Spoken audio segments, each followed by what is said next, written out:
প্রিয় দেশবাসী, আসসালামু আলাইকুম।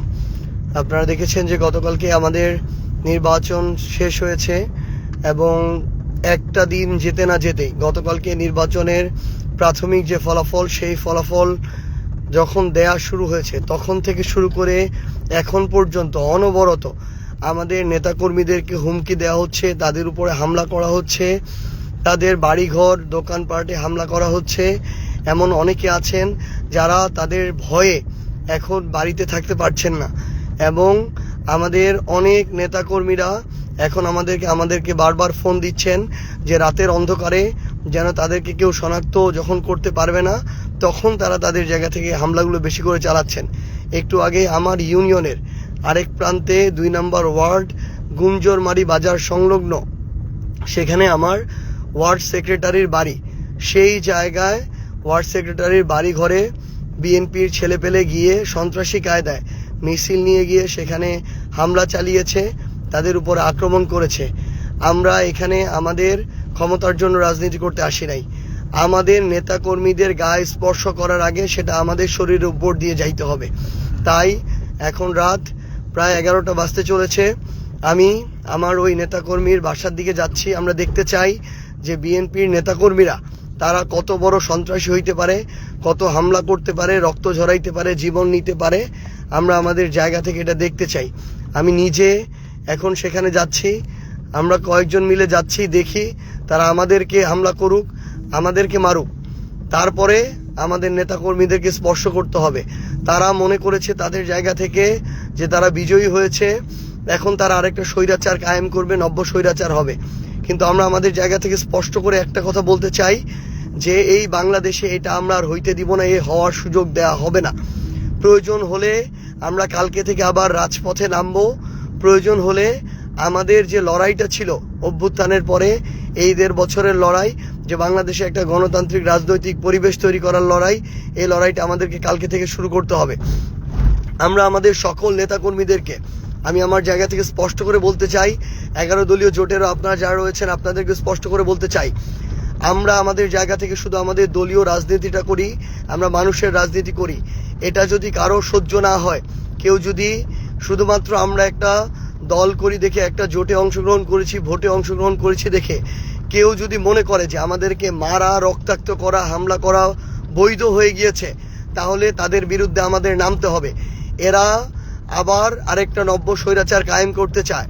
আমি আমার জায়গা থেকে স্পষ্ট করে আপনাদেরকে বলি, বিন্দু মাত্র ভয় পেলে চলবে না।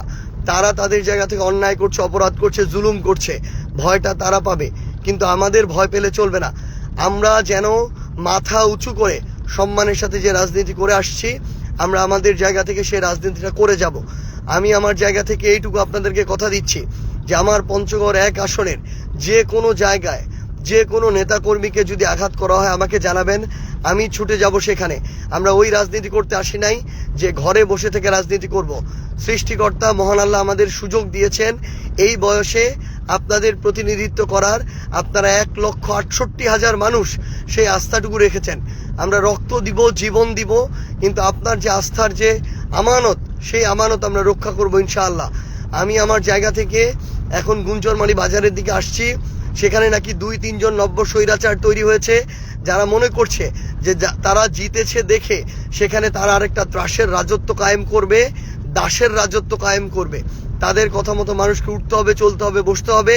এবং তারা তাদের জায়গা থেকে মনে করছে যে কেউ আর অন্য দলের রাজনীতি করতে পারবে না। যারা শাপলাকলির ভোট করেছিল, যারা সার্জিস আলমের সাথে রাজনীতি করেছিল, তাদের আর বেঁচে থাকার অধিকার নাই।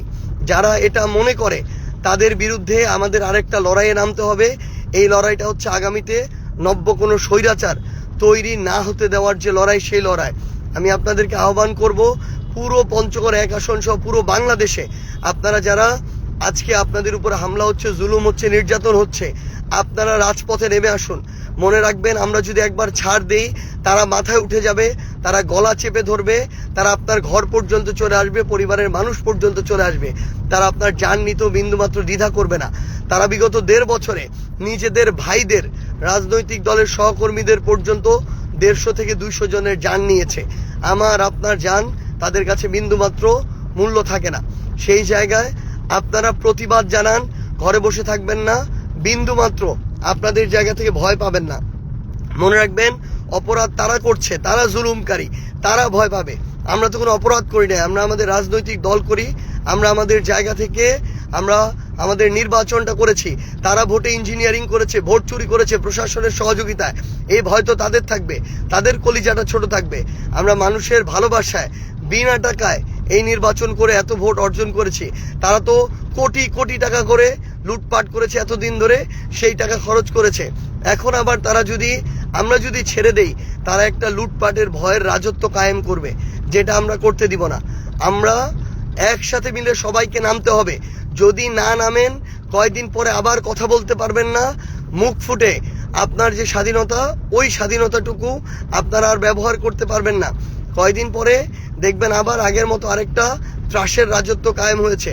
এই জন্য প্রথম দিন থেকেই প্রত্যেকটা অন্যায়ের বিরুদ্ধে আমাদের একসাথে দাঁড়াইতে হবে।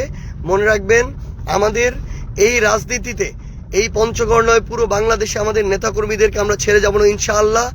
আমাদের রক্তের উপর দিয়ে, জীবনের উপর দিয়ে তাদেরকে স্পর্শ করতে হবে। আমি আমার জায়গা থেকে এখন গুঞ্জরমারিতে আসছি। আমাদের যারা ভোটার ছিলেন, নেতাকর্মী, শুভাকাঙ্ক্ষী, সমর্থক, আপনারা গুঞ্জরমারি বাজারের এখানে চলে আসুন।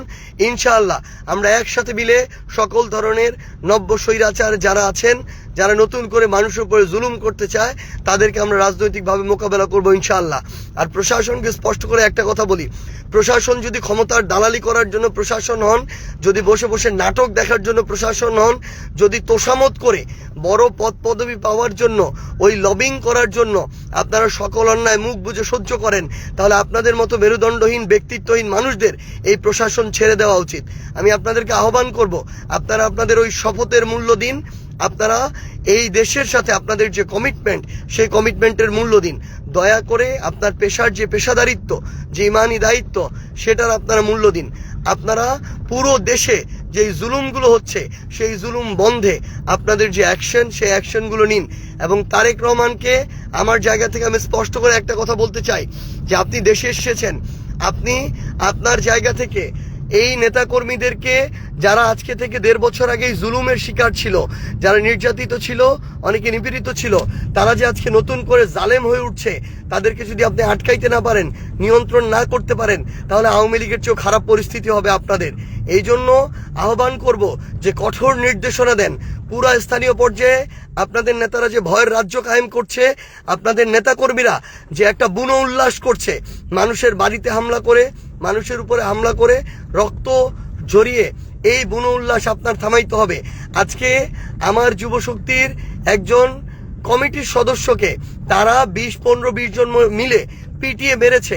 মারার পরে তাকে আবার পুলিশে ধরিয়ে দিয়েছে, আবার মিথ্যা মামলার নাটক সাজাচ্ছে যে মাদকের মামলা দিবে, আক্রমণের মামলা দিবে, আবার নাটক করে একজন গিয়ে হসপিটালে ভর্তি হয়ে থাকে। এই ধরনের নাটক করে যদি আপনারা মনে করেন যে বাংলাদেশে আরেকটা ভয়ের রাজ্য কায়েম করবেন, আমি শুধু আপনাদেরকে সতর্ক করে দিচ্ছি, এখানে অভ্যুত্থানের প্রজন্ম, অভ্যুত্থানে অংশ নেওয়া সবাই এখনো বেঁচে আছে। এই মানুষগুলো 16 বছর এর আগে সহ্য করেছিল, এবার কিন্তু 6 মাসও সহ্য করবে না। আমি আপনাদেরকে সতর্ক করে দিচ্ছি, এর আগে শেখ হাসিনা ভারতে পালিয়ে গিয়েছে, এমন অনেকে আছে যারা অপরাধ করে পার পেয়ে গিয়েছে, কিন্তু আমাদের ওই অভিজ্ঞতাগুলো আগে ছিল না বলে এটা হয়েছে। এখন সেই অভিজ্ঞতা আছে, কেউ পার পাবে না, কেউ পালানোর সুযোগ পাবে না। একদম স্পষ্ট করে বলে দিচ্ছি, আপনারা সবাইকে সতর্ক করে দেন। আমরা জান থাকতে, জীবন থাকতে আমাদের একজন নিরপরাধ নেতাকর্মীকে শুধু দল করার অপরাধে, শুধু একটা মার্কায় ভোট দেওয়ার অপরাধে আমরা হয়রানির শিকার হইতে দিব না, আমরা জুলুমের শিকার হইতে দিব না, আমরা রক্ত ঝরতে দিব না। এটা আমাদের ওয়াদা, এটা আমাদের কমিটমেন্ট। আমাদের নেতাকর্মীরা বাঁচলে আমরা আবার রাজপথে দেখা হবে। আপনারা সবাই প্রস্তুত থাকুন, নির্দেশনার অপেক্ষায় থাকুন। আমি এখন গুঞ্জরমারিতে আসছি, পরবর্তী যে স্পটে হবে, দিন নাই রাত নাই, 24 ঘন্টা আপনারা শুধু জানাবেন, আপনাদের সাথে দেখা হবে ইনশাআল্লাহ। আপনাদেরকে ছেড়ে যাব না। আপনারা যেহেতু ভোট দিয়ে ওই আমানত আমাদেরকে দিয়েছেন, আমরা জীবন দিয়ে সেই আমানত রক্ষা করব ইনশাআল্লাহ।